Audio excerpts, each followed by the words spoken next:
Muy buenas tardes, bienvenidos señoras y señores a La Explanada, una tarde más. Empezamos el miércoles hablando de algo muy parecido a lo de ayer, hablando de viajes, porque hay viajes de todo tipo, viajes sin retorno, viajes de ida y vuelta, hay incluso viajes en solitario, viajes que hacemos con amigos y familia, viajes astrales. De viajes no hay nada escrito y está todo escrito, pero el viaje que hoy traemos aquí es un viaje diferente, es un viaje a la Vía Láctea, pero en vez de pensar tanto en el viaje, del cual también hablaremos, vamos a hablar de los tripulantes, de los viajeros de la Vía Láctea. Es el nuevo libro que ha escrito Fernando Benzo. Muy buenas tardes, bienvenido a La Explanada.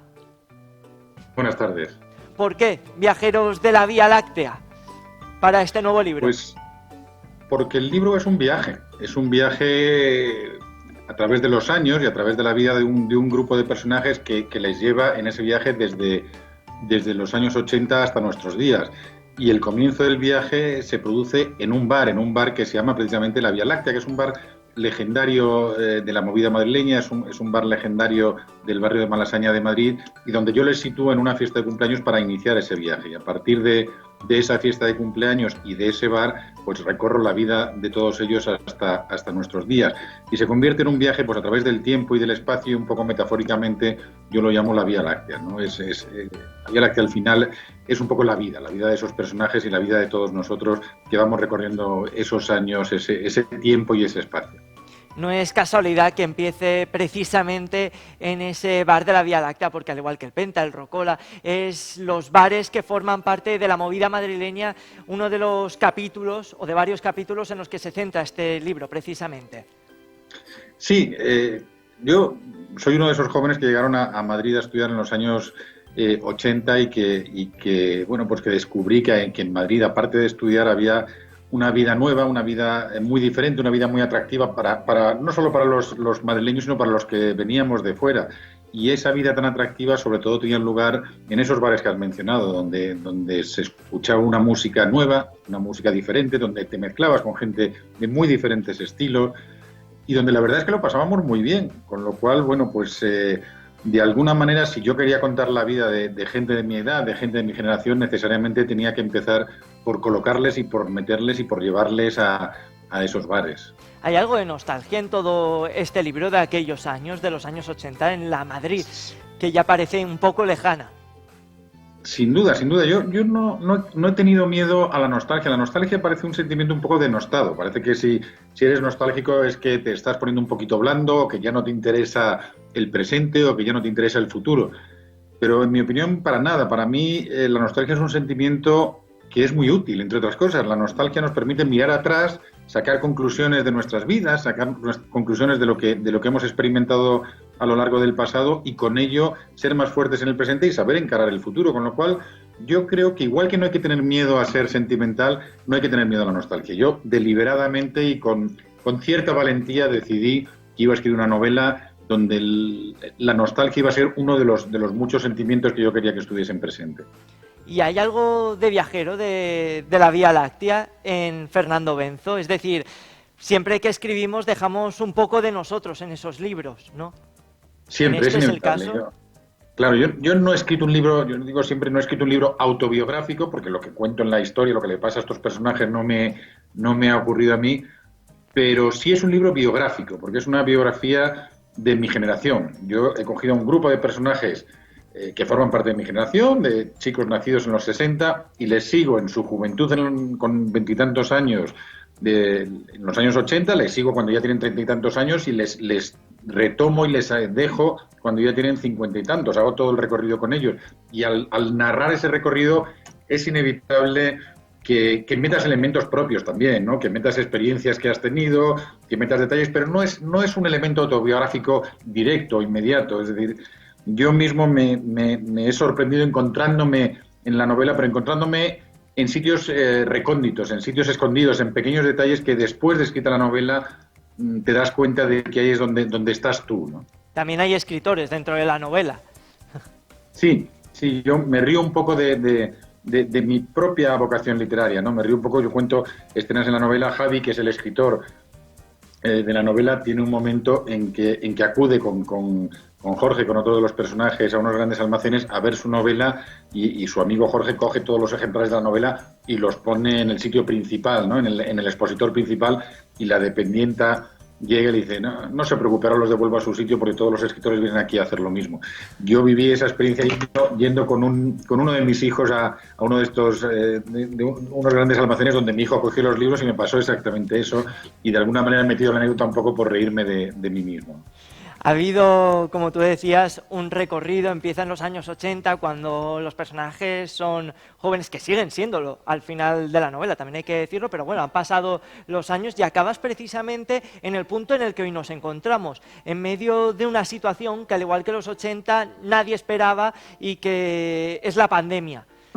¿Cómo es empezar en la movida madrileña, una época de libertad, una época en la que empezamos con algo desconocido y acabar también con algo desconocido, pero que precisamente nos priva de la libertad, como es este COVID-19?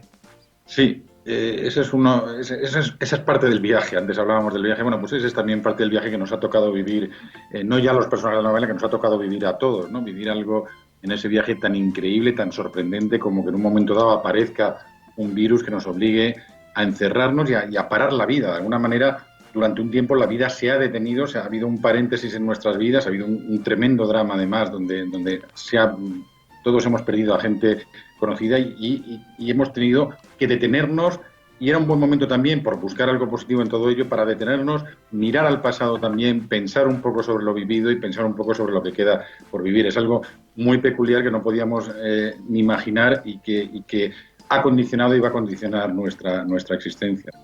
Precisamente esta novela se lee, pero también se escucha. No solo porque tenga una lista propia en una plataforma donde podemos escuchar alguna de las canciones, sino porque desde el primer momento tiene referencias a toda la música que sonaba en los años 80, Alaska y Dinarama, Los Secretos, David Bowie. Sí, yo he intentado una cosa que es imposible, que es ponerle banda sonora a la literatura. Es muy difícil, ¿no? No puedes ponerle banda sonora a un libro, pero de alguna manera sí quería que la música estuviera muy presente, que fuera uno de los elementos que sirven para evocar determinadas épocas y para evocar determinados sentimientos. Porque yo creo que todos tenemos en nuestra vida una música que nos delimita y que nos define, ¿no? Una música que nos transporta a determinadas situaciones, que nos despierta determinados sentimientos, y yo quería también introducir ese elemento en los personajes, y por ello la música está muy presente, porque yo creo que forma parte del realismo de la novela. La música está muy presente en la vida de todos, forma parte de nuestro bagaje, de nuestro pasado y también de nuestros sentimientos. Fue unos años buenos, ¿no? También para la música, y que forman parte indudablemente de los años 80. Si pensamos en los años 80, no podemos olvidarnos de estos grupos de música. Mira, la música en los 80 hay una explosión musical como no ha vuelto a haber en los años siguientes. A mí el otro día me decían una cosa, me decían, era una época que estaba llena de maravillosas canciones malas. Y es verdad que hay un poco de eso. Es decir, mucha música de los 80 era muy mala, pero maravillosamente mala, en el sentido de que eran ritmos muy pegadizos, canciones muy locas, pero que 30 años después la seguimos escuchando. Si tú sigues escuchando una canción y gustándote 30 años después, es que algo funciona en esas canciones. Con lo cual son canciones malas que a su vez son canciones maravillosas. Sí, el recorrido de la novela hace también casi un recorrido paralelo con todos los peinados y grupos que ha tenido Alaska. También lo podemos decir. Sí, bueno, es que la estética de determinados años ha sido muy, muy llamativa y muy, muy impresionante, con lo cual efectivamente se va recorriendo una evolución estética en los personajes, ¿no? Yo creo que cuando miramos atrás es una estética que en aquel momento parecía tener toda la lógica, pero ahora la miramos y es una estética tremendamente loca. Fernando, ¿y eres un obseso de la música? ¿Te gusta la música? Porque hemos leído que te gusta tanto la música que discutes incluso a veces con tus amigos, o lo has hecho, por el significado de las letras, también por el significado de los discos, de esas carátulas. He sido toda la vida un poco friki en eso de la música. Si soy de estos fanáticos que analizan, bueno, yo cuando los vinilos era como escuchaba música, era de los que me leía todos los títulos de crédito, me aprendía todas las letras, buscaba significados ocultos en las portadas, en todas estas cosas. No soy de esos aficionados un poco frikis, ¿no? Y por eso al hablar de personajes o al contar la vida de personajes que de alguna manera se parecen a mí o con los que yo mismo me siento identificado, inevitablemente tengo que vertir la música en ellos, ¿no? la música, pero también el cine marca este libro, estos viajeros de la Vía Láctea, porque si los 80 hablábamos que fueron años de música, también lo fueron de cine, Gris, Star Wars, bueno, una infinidad de títulos que a día de hoy también nos acompañan y que a través del libro también sirven para entender un poco la situación y un poco el contexto histórico, ¿no? Claro, es que ocurre un poco como ocurre con la música, igual que seguimos escuchando canciones de aquella época, seguimos teniendo muy presentes en la historia del cine en la iconografía cultural de nuestros días películas que se estrenaron entonces.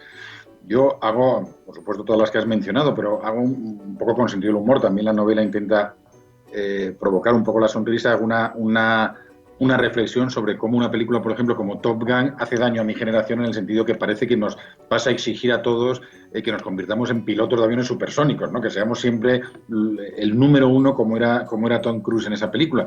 Hombre, evidentemente tiene un toque satírico y un poco humorístico, pero al mismo tiempo me sirve para introducir lo que es una evolución que se produjo en los años 80, que llegó a los años 90, como fue toda aquella locura de los yuppies, ¿no? Aquella época en que de pronto se nos exigía a todos convertirnos en millonarios y tener la casa más grande y tener la ropa más cara y tener el mejor coche y demás. Yo creo que fue una época muy dañina y un poco humorísticamente lo vinculo a películas como esta de Top Gun, en el sentido de que de pronto lo que te decían es tienes que ser el héroe, ¿no? Tienes que ser lo más.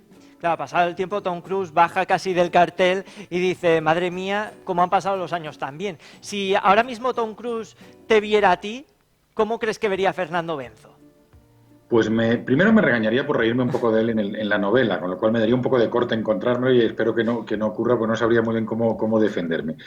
Pero yo creo que cualquiera que te vea te va a decir lo mismo, a cualquier persona de mi edad, más o menos, o sea, ya con 50 y tantos años, con un cierto recorrido, cualquiera que te vea lo que te va a decir es, oye, pues no eres exactamente como esperabas ser, no eres exactamente como soñabas con ser. Al final, en el crecimiento, en la vida y en la madurez de las personas se produce una evolución. Y en esa evolución, bueno, pues tenemos nuestros éxitos y nuestros fracasos, tenemos sueños a los que hemos renunciado, tenemos nuevos sueños.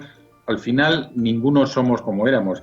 Y desde luego yo no, y mi entorno tampoco, no estamos pilotando aviones supersónicos. Hombre, no, pero tenemos novelas como esta que hoy presentamos aquí y con personajes maravillosos de todo tipo. Hay una gran amalgama de comportamientos. ¿Cómo definirías tú a los protagonistas de esta obra? Pues yo creo que la clave de los protagonistas, que son de diferentes tipos, porque hay un poco el gran triunfador, que a lo mejor no es tan triunfador como parece, ¿no? Pero que es un poco el líder que decepciona un poco a los amigos. Está el que en un principio lo único que quiere es acumular riqueza y luego se da cuenta de que tal vez la riqueza no sea la clave en la vida. Está ese aspirante a escritor un poco melancólico porque vive atascado todavía en el recuerdo de un amor de juventud. Está Blanca, que es el personaje femenino principal, y a mí es el que me resulta más atractivo, que es una mujer que va creciendo con sus sueños, con sus secretos, con sus relaciones personales y sentimentales complicadas. Está David, que es un personaje más atascado, ¿no? que evoluciona menos a lo largo de los años, que se queda un poco atascado en esa juventud de música y porros. Bueno, yo creo que son muy diferentes personajes que yo sitúo unidos por un vínculo que para mí es clave en la novela, que es el vínculo de la amistad. Estamos teniendo problemas con la conexión de Fernando Benzo. Ya lo tenemos ahí con nosotros. Fernando, ¿te hemos recuperado? Parece que sigue ahí en ese viaje a la Vía Láctea. Es que es lo que tienen nuestros tiempos y lo que tiene la pandemia, que nos ha regalado herramientas tan importantes como esta del Skype, pero que a veces, oye, pues nos fallan, pero no pasa nada. Nosotros desde el equipo técnico de Alacantí Televisión ya estamos trabajando para recuperar la conexión y me dicen desde el pinganillo que, oye, que ya lo tenemos. Fernando, te habías quedado describiendo esos no sé dónde personajes. Me he quedado. Los personajes, estábamos hablando de cada uno, habías hablado por último del personaje femenino, donde también se habla del amor. Bueno, lo que quería decirte es que intento presentar un grupo de personajes muy diferentes entre sí, pero lo que intento sobre todo es analizar el vínculo que les une, que es el vínculo de la amistad. Yo creo que estaba diciendo que Los viajeros de la Vía Láctea es una novela en que hay relaciones amorosas, en que hay relaciones familiares, en que hay una reflexión sobre el paso del tiempo y cómo vamos cambiando, pero sobre todo hay un elemento fundamental que es el que vertebra toda la novela, que es la amistad. Yo he querido escribir una novela donde reflexiono sobre qué es la amistad, sobre la importancia que tiene la amistad en nuestras vidas, sobre amistades que se consolidan, que se mantienen firmes a lo largo de los años, amistades en que hay decepciones, amistades en que hay traiciones. Yo creo que eso es un poco, digamos, la cúpula que cubre todas las historias de la novela, ¿no? La amistad por encima incluso de las relaciones amorosas o de esas relaciones familiares a las que antes me refería. Al final la novela es como la vida misma, ¿no? Leía que podíamos relacionarla incluso con la frase de la vida iba en serio, ¿no? Exacto, lo de esto que decía Gil de Viedma, de que al final resulta que la vida iba en serio, es un poco, eso es el paso del tiempo, ¿no? Tú, y nos pasa a todos, arrancas con una juventud en la que estás lleno de sueños, en la que, como se dice en la propia novela, vives deprisa, sin prisa por llegar a ninguna parte. Simplemente vives por lo inmediato y poco a poco vas madurando y te das cuenta de que la vida era una cosa un poquito más complicada y un poquito más seria que todo eso a medida que pasa el tiempo y te obliga, pues, a afrontar determinadas cosas y a afrontar y a tomar determinadas decisiones. ¿Qué ha sido lo más complicado a lo que te has enfrentado escribiendo esta novela? Si ha habido algo complicado, quizás ha sido un paseo en barca. No, es una novela de aparente sencillez, pero que debajo de esa sencillez, para mí como escritor, sí encierra unas cuantas dificultades. La fundamental es que la novela no es exactamente cronológica. Yo lo que cojo es a estos personajes y les sigo en paralelo en 3 momentos de su vida, a los 20 y tantos, a los 30 y tantos y a los 50 y tantos. Con lo cual había que avanzar en la historia por esos 3 caminos y teniendo una lógica, todo ello teniendo sentido el que vayas dando saltos en el tiempo, no es una narración exclusivamente lineal. Esa era la primera gran dificultad. Y la segunda yo diría que es mezclar con cierta lógica sentimientos muy diferentes. Es decir, yo pretendo que a lo largo de las páginas de la novela el lector tenga momentos en que se ría. Antes contaba algunos de estos intentos de sonreír al leer estas historias, pero también busco momentos en que se emocione, en que se le toque la fibra sensible con el relato. Y saber mezclar, primero provocarlos y segundo saber mezclar esos sentimientos con cierta lógica, pues también tenía cierta dificultad. Tiene dificultades técnicas, yo creo que tiene dificultades técnicas la novela y quiero pensar que más o menos he conseguido resolverlas con razonable dignidad. Y empezábamos la entrevista precisamente hablando de los distintos viajes que hay. ¿Esto es un viaje de ida y vuelta? ¿Habrán más partes de estos viajeros de la Vía Láctea? Quizás fijando en la mirada en otra generación. No lo sé lo que ocurre en el futuro, pero a estos, desde luego, a los personajes de esta novela, yo les suelto aquí y que sea lo que Dios quiera. Les he acompañado desde los 20 y tantos a los 50 y tantos, y la idea, no hay una moraleja en la novela, pero sí hay alguna conclusión, y la conclusión fundamental es que cuando llegas a los 50 y tantos, las dudas que tenías a los 20 años pueden haberse redefinido, pero siguen estando ahí. Yo creo que hay más preguntas que respuestas a lo largo de la vida y eso da igual la edad que tengas.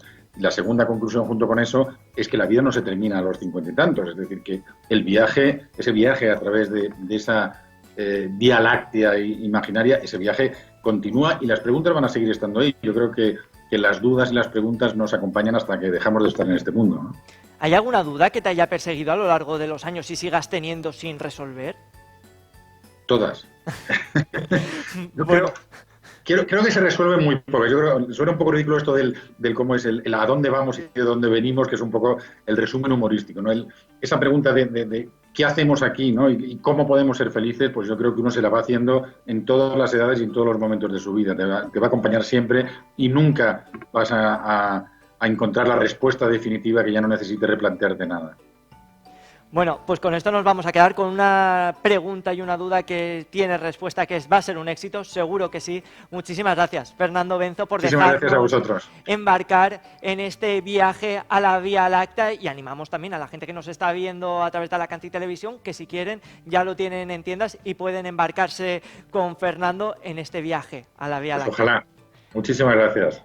A ti, Fernando, muchísimas gracias. Y nosotros vamos a seguir en el viaje, ahora sí, a la explanada, porque tenemos mucho de qué hablar, tenemos muchos temas abiertos. Va a ser unos minutos porque antes nos vamos a ir a publicidad y a la vuelta está aquí, en plató, con nosotros Esteban Sancanuto para hablarnos de qué, pues de alimentación, como cada miércoles en la sección Consum entre nosotros. Y después Miguel Noguera, que vuelve otra vez después del verano y le vamos a preguntar por viajes que seguro que ha hecho más de uno. Pero son unos minutos porque antes la publicidad manda, como siempre.